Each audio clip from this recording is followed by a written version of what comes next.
are watching खबर face to face.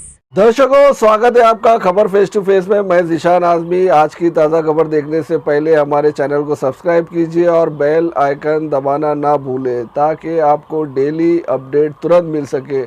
आइए देखते हैं आज की ताज़ा खबर। लोकसभा चुनाव नतीजों के बाद कांग्रेस नेता राहुल गांधी ने प्रेस कॉन्फ्रेंस की। उन्होंने एग्जिट पोल को घपला करार दिया। चुनावी एग्जिट पोल की वजह से शेयर बाजार में लोगों के 30 लाख करोड़ रुपए डूब गए। इस क्रोनोलॉजी को समझाते हुए राहुल गांधी ने कहा कि चुनाव के समय प्रधानमंत्री ने, गृह मंत्री और फाइनेंस मिनिस्टर ने स्टॉक मार्केट पर टिप्पणी दी।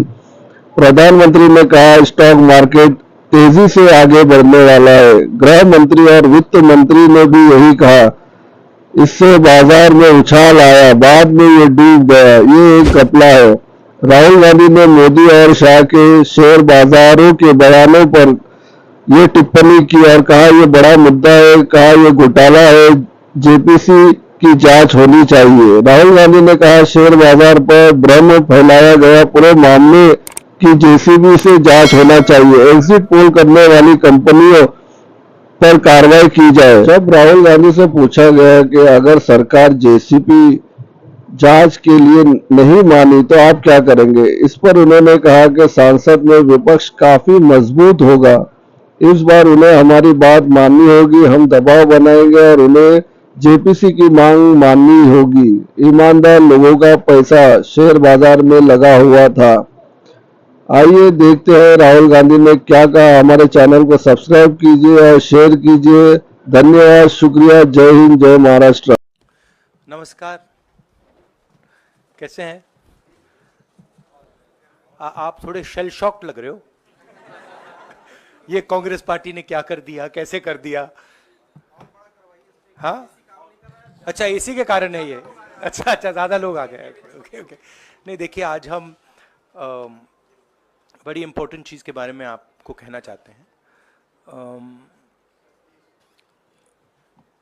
पहली बार हमने नोट किया कि चुनाव के समय प्रधानमंत्री ने, होम मिनिस्टर ने और फाइनेंस मिनिस्टर ने स्टॉक मार्केट पर टिप्पणी दी। प्रधानमंत्री ने 2-3 बार, 4 बार देश को कहा कि स्टॉक मार्केट तेजी से आगे बढ़ने जा रही है। होम मिनिस्टर ने सीधा कहा कि 4 जून को स्टॉक मार्केट आसमान में जाएगी, लोगों को खरीदना चाहिए। और यही मैसेज फाइनेंस मिनिस्टर ने दिया। फर्स्ट, ये आज थोड़ा हम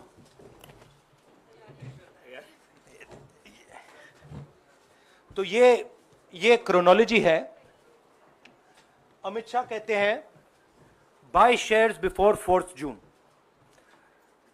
19 में नरेंद्र मोदी जी कहते हैं stock market will break records on June 4।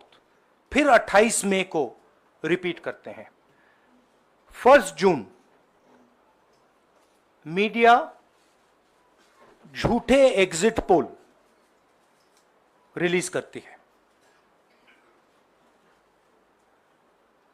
BJP का ऑफिशियल जो इंटरनल सर्वे था वो उनको 220 सीट दे रहा था। तो ये इंफॉर्मेशन बीजेपी के लीडर्स के पास था। इंटेलिजेंस एजेंसीज ने 200 और 220 के बीच में सरकार को बताया था कि उनकी सीट्स आ रही हैं। 3 जून को स्टॉक मार्केट सारे रिकॉर्ड तोड़ देता है और 4 जून को खटाक से स्टॉक मार्केट अंडरग्राउंड चला जाता है। अगला स्लाइड दिखाइए जरा।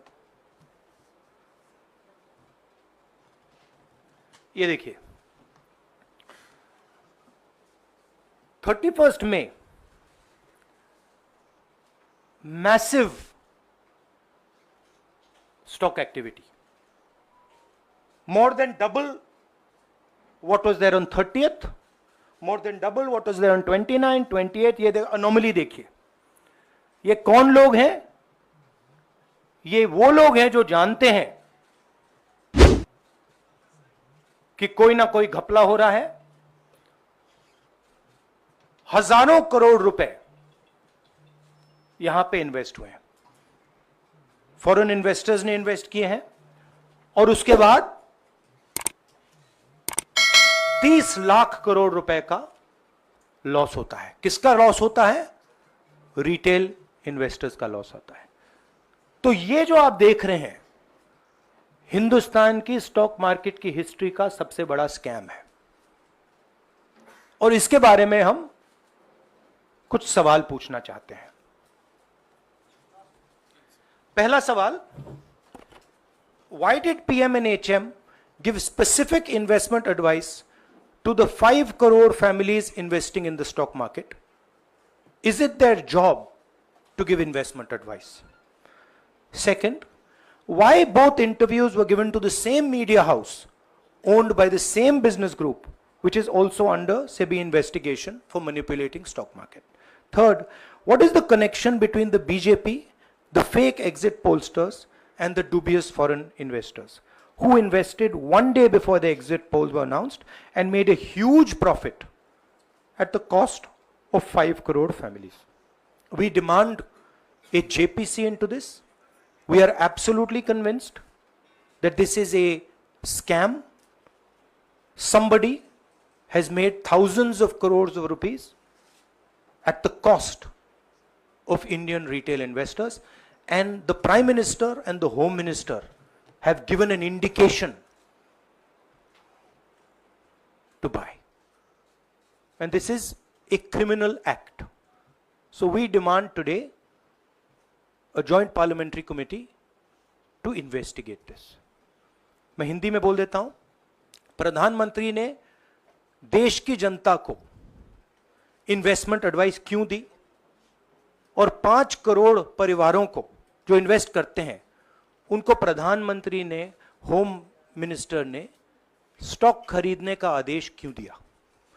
दूसरा, दोनों इंटरव्यूज जो किए गए थे वो अदानी जी के जो चैनल्स हैं उनको दिए गए थे. उन पर सेबी का इन्वेस्टिगेशन हो रहा है, तो उन चैनल्स का क्या रोल है? और बीजेपी के बीच में जो फेक एग्जिट पोलस्टर्स हैं और ये जो फॉरेन इन्वेस्टर्स हैं, इनके बीच में क्या कोई रिश्ता है? और अगर रिश्ता है तो क्या है? हम जेपीसी चाहते हैं, हम इन्वेस्टिगेशन चाहते हैं और देश इसकी सच्चाई जानना चाहता है. धन्यवाद. शुक्रिया राहुल जी. साथियों, अभी अभी राहुल जी ने आपको स्पष्ट तरीके से क्रोनोलॉजी समझ लिया है. बार बार गृह मंत्री कहते थे अब क्रोनोलॉजी समझिए. आज राहुल जी ने देश को क्रोनोलॉजी समझाया है.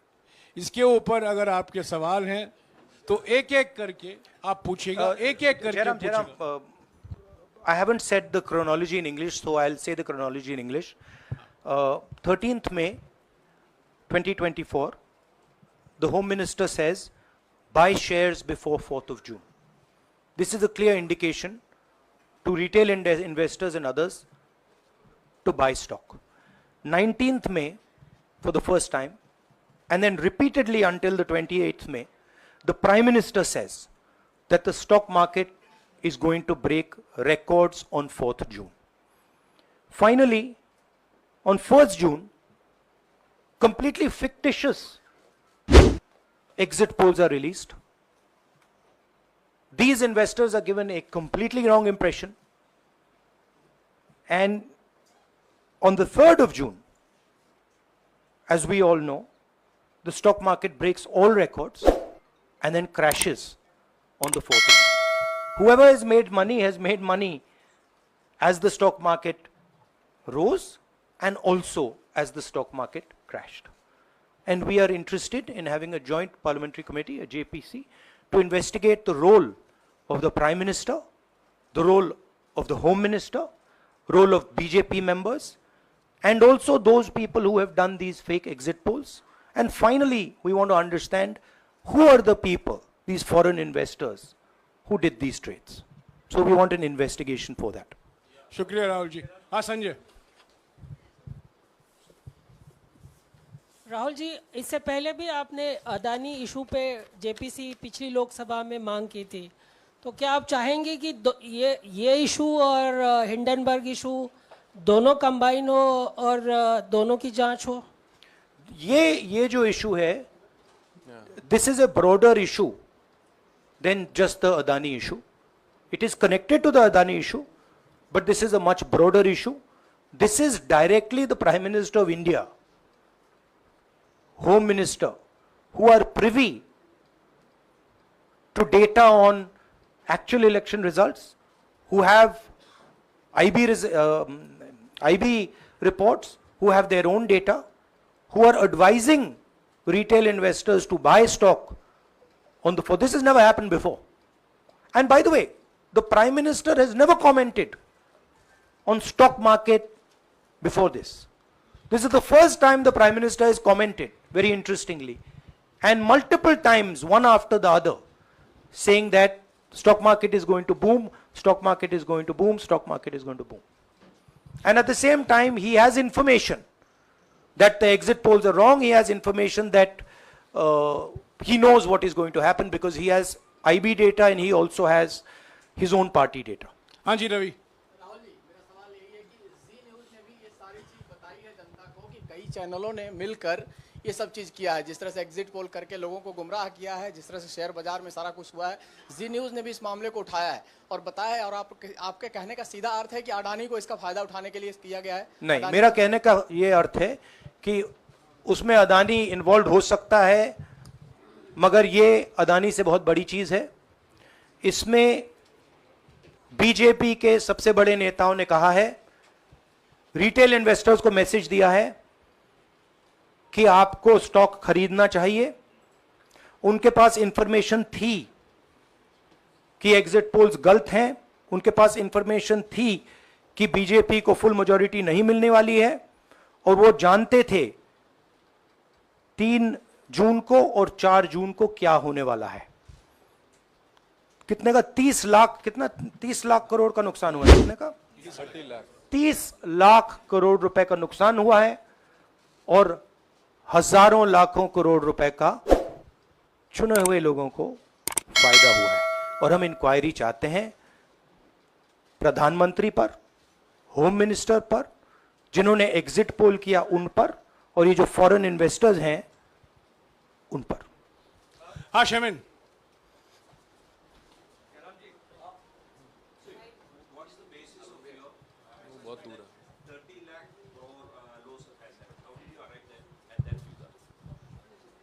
Do you want to explain? This is based on the value, market value of all the companies the day before the results came, and the market value of the stock market of all the companies at the end of the day on results. हाँ संजीव। एक minute Sanjeev. Rahul ji, you've talked about, are you alleging the involvement of the Prime Minister and the Home Minister? Yes. And whose money is it? Yes, Are you that saying is it what I their am money? saying. I am saying that people very high up in the BJP have carried out this scam. I am saying they had partners who carried out these exit polls. We would like to know if these exit polls were actually carried out, if people were actually sent out. And we'd also like to know the methodology of these polls. We'd like to understand who these investors are. We have some sense of who these investors are. So we are not just speaking out of the air. We are confident that if an investigation is done, interesting things will be revealed. And we think the Prime Minister and Home Minister are directly involved in this. हाँ Siddharth.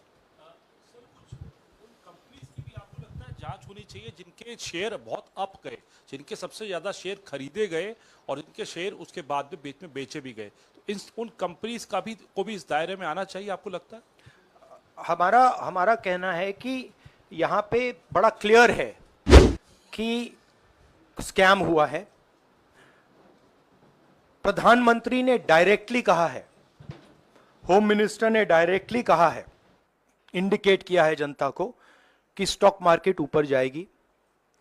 Home minister ने तो साफ कह दिया कि खरीदना चाहिए। और जब प्राइम मिनिस्टर और होम मिनिस्टर और फाइनेंस मिनिस्टर ऐसी बात करते हैं तो उसका रिएक्शन आता है, लोग उसको बिलीव करते हैं। तो बिल्कुल क्लियर है कि इन तीन लोगों ने कहा है। यह भी क्लियर है कि इनको मालूम था कि रिजल्ट 400 का नहीं है, 300 का भी नहीं है। तो ये हम पता लगाना चाहते हैं, उसमें आप जो कह रहे हो वो भी शामिल है। राहुल जी, ब्रह्म प्रकाश दुबे, इंडिया डेली लाइव से। मेरा सवाल यह है कि जो आपने बताया है इतना बड़ा स्कैम है, पहले भी आपने कई मामले उठाए हैं, जेपीसी की मांग पहले नहीं मांगी गई है, तो क्या आपने कहा ये आपराधिक मामला है, क्या कोर्ट में जाएंगे या पुलिस में शिकायत दर्ज करेंगे, क्योंकि आप कह रहे हैं बहुत बड़ा घोटाला है ये? नहीं भैया, मैंने अभी आपको बोला हम जेपीसी डिमांड कर रहे हैं, इन्वेस्टिगेशन डिमांड कर रहे हैं। अगर नहीं मांगते तो पुलिस में, कोर्ट में जाएंगे? जो भी करना है करेंगे, बट हम आपको ये इंफॉर्मेशन दे रहे हैं कि ये जो हुआ है ये नॉर्मल चीज नहीं है। इसमें प्रधानमंत्री ने इंडिकेशन दिया है, होम मिनिस्टर ने इंडिकेशन दिया है, फाइनेंस मिनिस्टर ने इंडिकेशन दिया है, अदानी जी के चैनल्स के थ्रू इंटरव्यूज किए हैं, और फाइनली लोगों ने इन्वेस्ट किया है, लोगों ने फाइनेंशियल एक्शन लिया है, कंपनीज ने शेयर खरीदे हैं। इसी विषय पर, एक मिनट, इसी विषय पर, इस स्टॉक मार्केट घोटाले पर ही हम सवाल ले रहे हैं। मौसमी, इसी विषय पर कीजिएगा बस। एक मिनट, आ रहा हूं यार, एक मिनट। राहुल जी, एक करके आ रहा हूं यार। राहुल जी, हम लोग ने पहले भी देखा है कि आप लोग ने कई बारी जब सेशन होता है तो सत्ता पक्ष और विपक्ष आमने सामने होता है, जेपीसी की मांग होती है और सेशन पे सेशन वॉश आउट हो जाते हैं और जनता का पैसा वेस्ट होता है। तो क्या आपको ये तो बीजेपी की लाइन है। तो क्या नहीं, मतलब जनता का पैसा के सेशन वाटर, आप ऐसी टी शर्ट ले लो ना एक, मैं आपको दे दूंगा, उनका वो सिंबल दे दूंगा आपको, ये उनकी लाइन है। सवाल आपको पसंद नहीं आए वो अलग बात है, पर आपको किसी नहीं, सवाल मुझे बहुत पसंद आ रहा है। इस तरह से उंगली उठाने की जरूरत नहीं। आप चेक बहुत अच्छा लग रहा है, बोलिए। बीजेपी का बैच पहनने की आप जरूरत सवाल पूछे ना, नहीं, आपको भी जयराम साहब ये बोलना चाहिए, गलत बात है। सवाल पूछे। मेरा बस ये सवाल था कि जेपीसी की मांग पे कई बारी कामकाज ठप हो जाता है, तो क्या आपको लगता है कोई और भी राह आप लोग सड़क की राह इख्तियार कर सकते हैं, क्योंकि ये आम आदमी का पैसा है? हम जनता को एक रियलिटी बता रहे हैं कि यहाँ पे क्लियरली एक स्कैम हुआ है। यहाँ पे प्राइम मिनिस्टर ने इंडिकेट किया है, यहाँ पे होम मिनिस्टर ने इंडिकेट किया है, यहाँ पे फाइनेंस मिनिस्टर ने इंडिकेट किया है। नॉर्मली बीजेपी की ये पोजीशन होती है कि जब भी हम कोई मुद्दा उठाते हैं तो हम पार्लियामेंट का टाइम वेस्ट कर रहे हैं। वही पोजीशन आपने अपनाई है, इसीलिए मैंने आपसे कहा कि देखिए आप बीजेपी की पोजीशन ले रही हैं। रियलिटी ये है कि हम जेपीसी करवाएंगे। अब ऑपोजिशन में बहुत ज्यादा ताकत है, बहुत ज्यादा स्ट्रेंथ है, और पूरा जो पार्लियामेंट की सिचुएशन है वो बदल गई है। हाँ जयेंद्र, जेपीसी की मांग जो आपने की है वो तो पार्लियामेंट सेशन में होगी, लेकिन ये जो आम निवेशक हैं देश भर के जिनका 30 लाख करोड़ डूबा है, उनमें कर्नाटक के, तेलंगाना के, हिमाचल के भी लोग होंगे। तीनों राज्यों में आपकी सरकार है, क्या राज्य की जो जांच एजेंसी है उसके जरिए आप जो उन राज्यों के निवेशकों का कम से कम पैसा डूबा है, ये जो आप पूरे नेक्सस की बात आप कर रहे हैं, गुमराह करने की बात कर रहे हैं, क्या वहां से कोई कार्रवाई की हम उम्मीद कर सकते हैं? सोचा जा सकता है, बट ऐसी चीज के लिए शायद जेपीसी सही औजार होगा।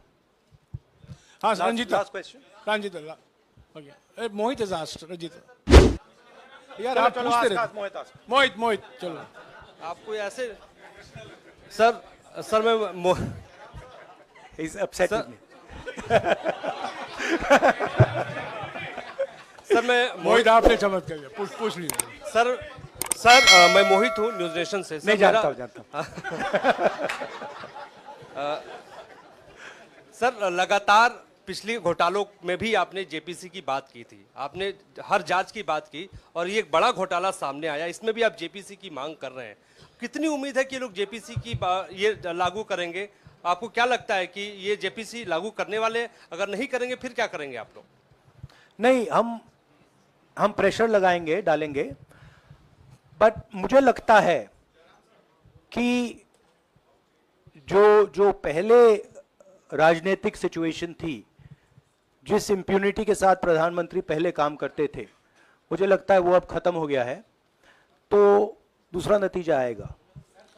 राहुल जी, ये आखिरी है क्या और दो लेंगे? ये आखिरी है, आखिरी नहीं, आखिरी हो गया, इन्होंने कह दिया आखिरी। ओके, रंजीता।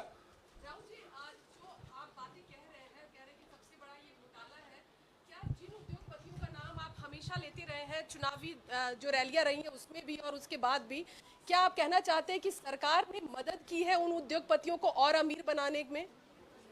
नहीं, मैं कह रहा हूं, मैं सिर्फ सरकार की बात नहीं कर रहा हूं, मैं दो इंडिविजुअल्स की बात कर रहा हूं। प्रधानमंत्री ने और हिंदुस्तान के सब रिटेल इन्वेस्टर्स जिनको नुकसान हुआ है, मैं आपसे बोल रहा हूं, आपको यह बात समझ आ जाएगी। आपका पैसा गया है, आपकी कमाई गई है, आपको नुकसान हुआ है, और इसमें करोड़ों युवा हैं जो ईमानदार हैं। तो नरेंद्र मोदी जी ने, अमित शाह जी ने आपको मैसेज दिया कि 4 तारीख को स्टॉक मार्केट आसमान छुएगी, और आपने उन पर भरोसा किया। मगर सच्चाई यह थी कि नरेंद्र मोदी को मालूम था कि 4 जून को स्टॉक मार्केट आसमान नहीं छुएगी।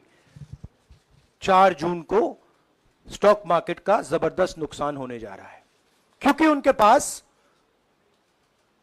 इंटेलिजेंस की रिपोर्ट थी और बीजेपी का जो इंटरनल असेसमेंट था 220 सीट का, वो उनके हाथ में था।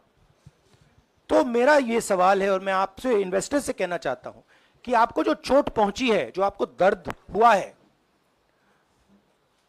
वो चोट नरेंद्र मोदी जी और अमित शाह के बयान ने आपको पहुंचाई है। और हजारों करोड़ रुपए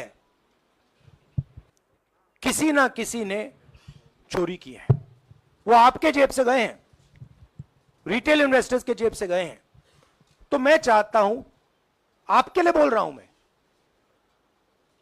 आपके लिए बोल रहा हूं कि इन्वेस्टिगेशन होना चाहिए, पता लगाना चाहिए कि प्रधानमंत्री जी ने, होम मिनिस्टर ने आपको यह गलत इंफॉर्मेशन क्यों दी, और ये कौन लोग हैं, इन्वेस्टर्स जो हैं, फॉरेन इन्वेस्टर्स हैं, जिन्होंने इस दिन फायदा उठाया। ये देखिए ग्राफ है, ये रेड चार्ट जो है, इसको देख लीजिए। ये नॉर्मल ट्रेडिंग है, ये नॉर्मल ट्रेडिंग है, ये ग्रे वाली नॉर्मल ट्रेडिंग है, और ये जो ट्रेडिंग है ये अबनॉर्मल ट्रेडिंग है, ये 2-3 गुना है, और फिर ये हुआ है नुकसान। तो ये नरेंद्र मोदी जी और अमित शाह से मैं पूछ रहा हूं कि आप में इसमें आपका क्या रोल था, और रिटेल इन्वेस्टर्स के लिए पूछ रहा हूं, आपकी मदद करने के लिए पूछ रहा हूं, और इन्वेस्टिगेशन होगा तो आपके लिए होगा। धन्यवाद, शुक्रिया, थैंक यू।